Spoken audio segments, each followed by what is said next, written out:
In this video, I will show how to enable Gujarati supplemental fonts on your Windows laptop.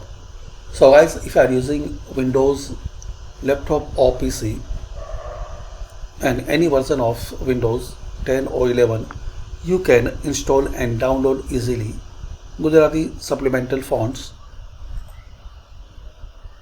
You will get these additional fonts. So click on this Windows icon and here type features, optional features.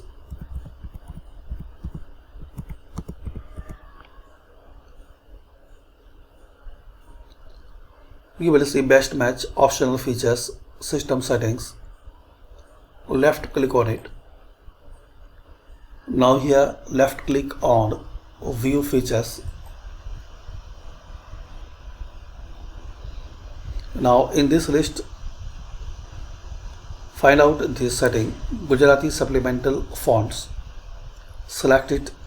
It's about 214 KB.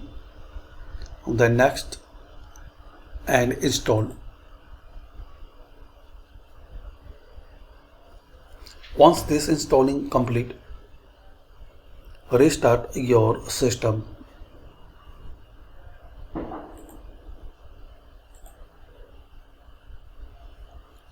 So thanks for watching and share, like and subscribe this channel for more useful videos.